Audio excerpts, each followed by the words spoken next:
A life spent helping those in need comes to an early and mysterious end. When you lose your child, you lose part of the future that you had dreamed of. The mother of a life flight pilot shares her grief and questions about the night her son was killed. A grisly discovery in Island County, raising fears of a pet serial killer. Heartless and sick individual. Something weird is going on the island right now. 2 dogs found dead near a trailhead, and chilling evidence after 2 more dogs go missing. A child shopping with her mom, sexually assaulted by a stranger. She came up to me and said, "Mom, there was a guy in the toy aisle touching," and she made the hand gestures. How police made the long-awaited arrest more than a decade after this disturbing crime. Tonight, in the Spotlight.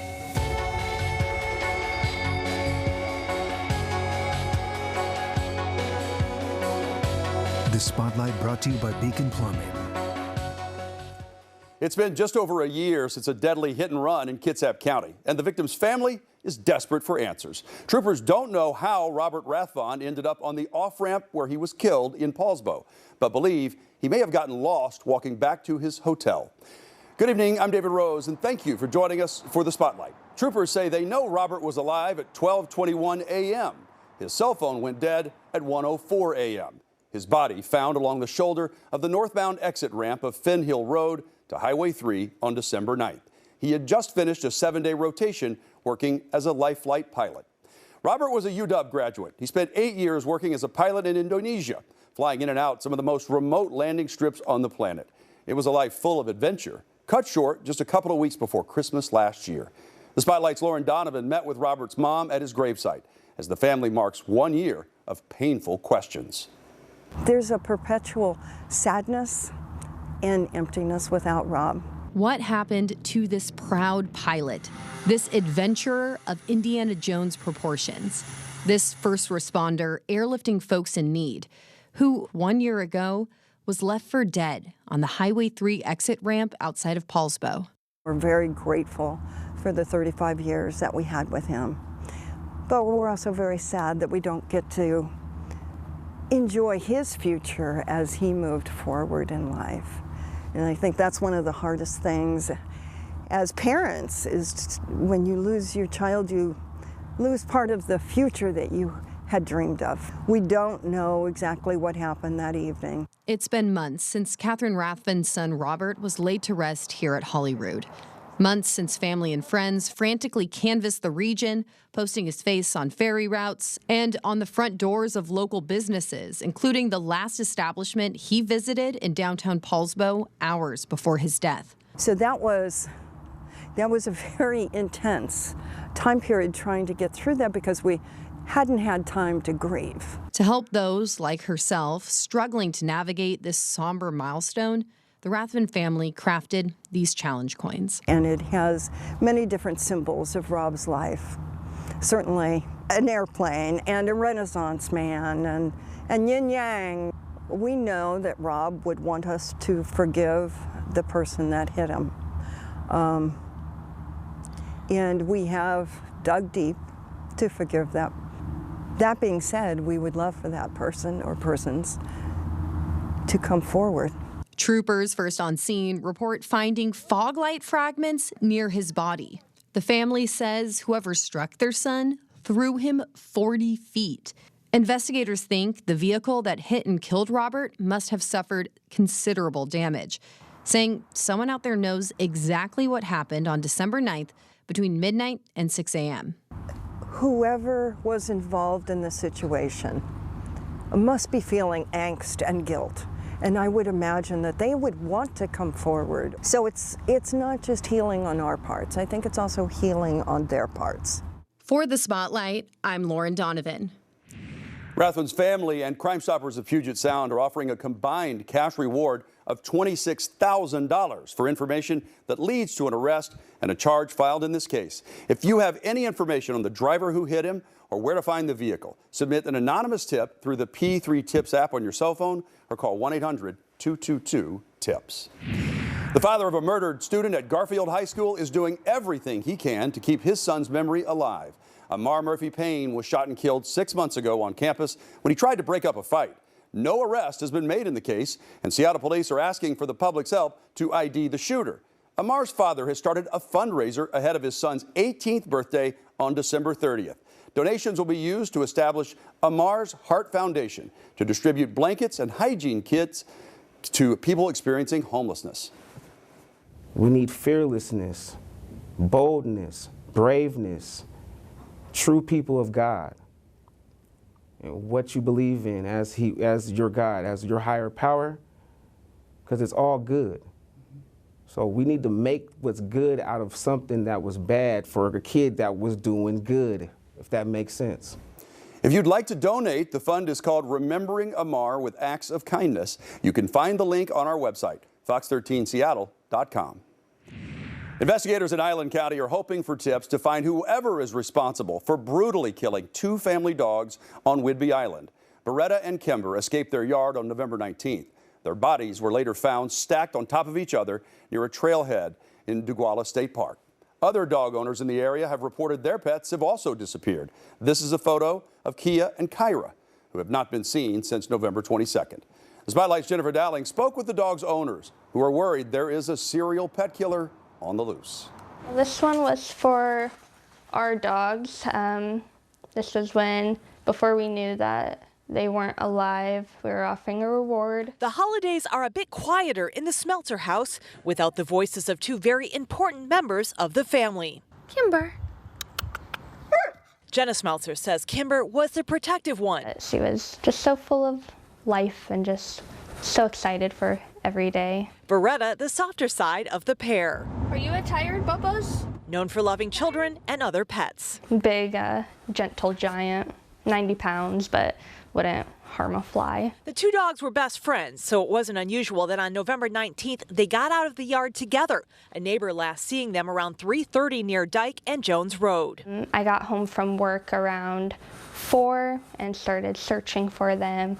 No sign, and you could tell the wind was starting to pick up. It was around the time the bomb cyclone hit. I was out till like 11 p.m. walking through the woods and going door to door, and then yeah, and I was also like really nervous because of the storm. 5 days later, she never imagined she'd learn it was a person who took their life. It's just kind of in shock. Investigators say a hiker found them dead days later on November 24th near this trailhead and called the Island County Sheriff. Because Jenna reported them missing, they called her to ID them. A heartless and sick individual.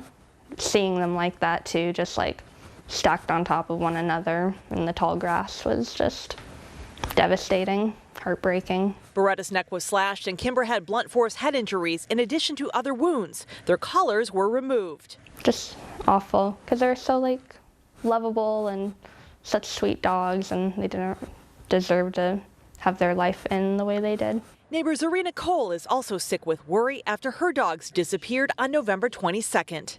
Please help me find my fur babies. Kaya and Kira somehow escaped their enclosure and haven't been seen since. It happened around the same time, and it's the same area. We live very, very close to the Duguala Park. Ruger, come here. Okay.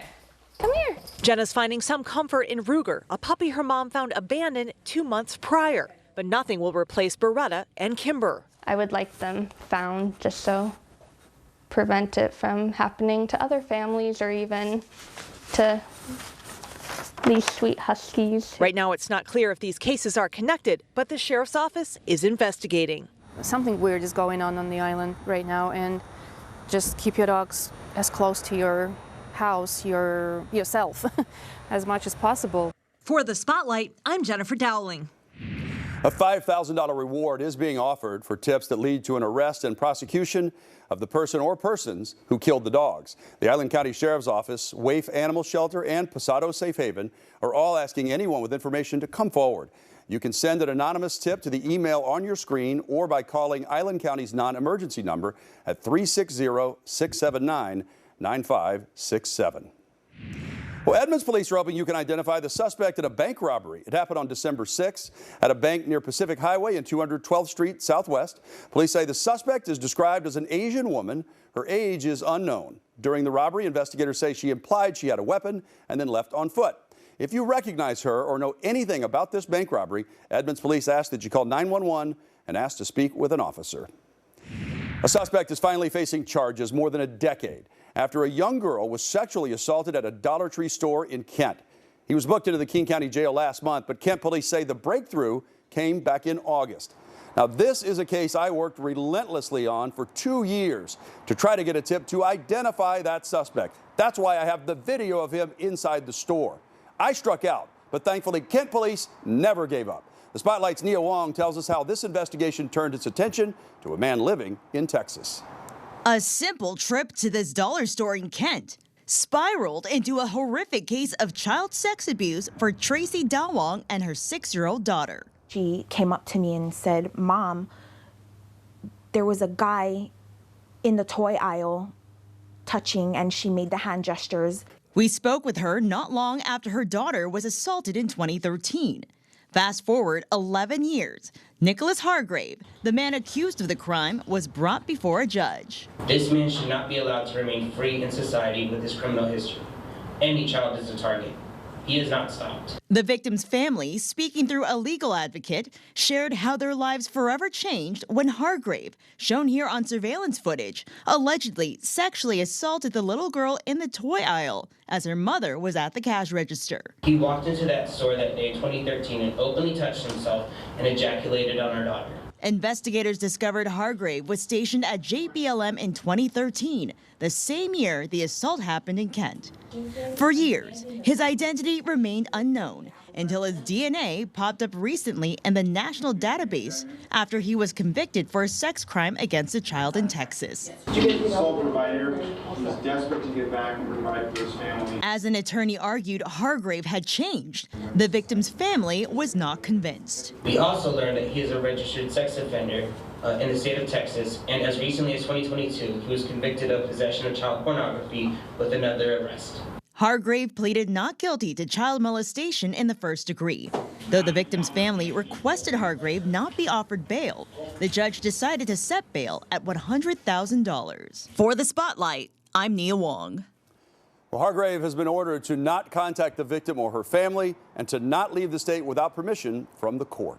Hey, you in there? Where are you at?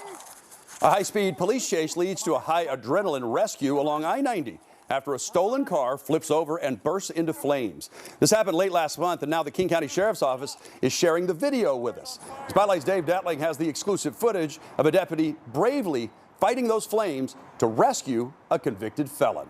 It was a high-speed pursuit westbound on I-90 Thanksgiving Eve. I'm behind a white Audi S5. Watch as a King County Sheriff's deputy follows a suspect in a stolen car wanted for crimes around Redmond and Sammamish. This was a vehicle associated with multiple burglaries in the area, and they just wrecked out milepost 20. But in a matter of seconds, the pursuit turns into a rescue. The deputy pulls over and immediately runs towards the flipped vehicle, now on fire. Assessing the situation, he calls out. Hey, you in there? Where are you at? How many are you? How many people are in there? Okay, can you come out? As traffic passes by, you hear yelling from inside the car. Oh my God. Where are you at? Okay. Okay. Where are you at? Where are you at? Cutting a seatbelt, the deputy works to free the person trapped inside the wreckage. Back out to me. Crawl under here. Hey, dude, the car, you need to back. You need to come out of this car right now. Dude, it's on fire. Crawl out. Ow. I know. Crawl out right now. As the car burns, the deputy pulls the suspect away from the wreckage under a guardrail, all while the injured wanted man apologizes over and over again. Ow. Ow. I'm sorry. No, it's okay. I'm sorry. I'm sorry. Ow, ow, ow, ow, ow. Dude, I gotta get you away from this car. Ow. For the Spotlight, I'm Dave Detling. That suspect, Jamie Brightford, was taken to the hospital, treated, and then booked into jail on November 28th on a DUI warrant. He's still there tonight, being held on $15,000 bail. He's facing charges of attempting to elude and possession of a stolen vehicle. A local preschool teacher was stabbed by a stranger in a North Seattle park, and police are still trying to track down the suspect. 26-year-old Yuki Wellbaum was going for a run in Licton Springs Park when he was attacked out of nowhere. We're hearing from a close friend of the victim who calls this a random act of evil. So he was walking, and this tall person kind of jogging, I guess, near him, and kind of bumped his shoulder, and he felt something wet around his stomach, and he looked down, and he was bleeding all over. Wellbaum was critically injured. He spent 5 days in the hospital. Police described the suspect as a clean-shaven, tall man wearing a gray jacket. The attack happened around 9 p.m. on December 5th. Anyone with information or surveillance video that may help should contact Seattle police. More than 2.5 years ago, a Lakewood woman faced a mother's worst nightmare. Someone shot and killed her son in Seattle. Now the murder case seems to have gone cold. Spotlight's A.J. Janavel spoke with the grieving mother, who was unsure if Seattle police are even working on the case anymore. You don't get better. It doesn't get any better. There's Gibson with his dog. Kate Coleman's life came to a standstill on April 20th, 2022. Since then, she's not been the same. Dealing with the day-to-day, just the absence. He's in everything. Her son, 23-year-old Gibson Moore, was murdered in Seattle, shot in the streets of the Chinatown International District. When I found out it was on surveillance, I was like, perfect, good, like it's as good as done. Even with the evidence, months went by without answers. In the fall of 2022, Seattle police finally asked for the community's help, posting the suspect's pictures online. That's when I first spoke with Coleman. And he could still be here. But this coward had to kill him. More than 2 years later, her son's killer is still out there. And Coleman feels Seattle police have stopped looking. I'd rather hear you say I have nothing than to not tell me a thing at all. According to Seattle police, Moore's case is still under investigation with a detective. But Coleman says that is not what police are telling her. It will be officially passed on to cold case by next week. In this text message dated May 1st, the detective tells Coleman she is no longer in the unit and her son's investigation is getting moved to cold cases. That's the exact opposite of what Seattle police told me. Coleman says she's tried to get a response since that May 1st message, texting, calling, and even driving from Lakewood to Seattle multiple times, but still nothing, leaving her frustrated and heartbroken. Where's my son's case? Who's working on it? What's being done? Is anything being done? Is it just filed away in one of the red binders in the cold case room? I mean, like, what? I don't know anything. For the Spotlight, I'm A.J. Janavel. Well, Crime Stoppers is offering a reward of up to $3,000 cash for any information that leads to the suspect's arrest and charges filed. If you know this guy, it will do a lot to spur police along.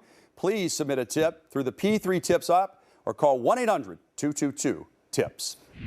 Body cam video captures the moment a child was pulled through the window of a Tacoma home, rescued by police during a domestic violence standoff back in July. Inside the home, a mother was shot several times. She survived, and after months of grueling recovery, she recently had the chance to meet the first responders who saved her life.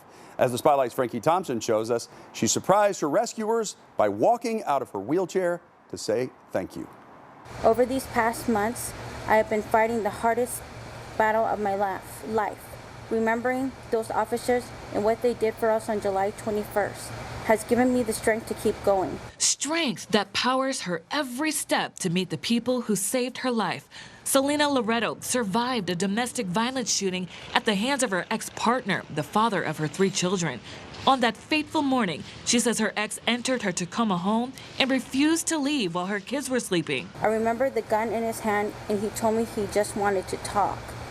I stayed calm, taking pictures and providing information to family members outside the house, hoping the police would arrive quickly.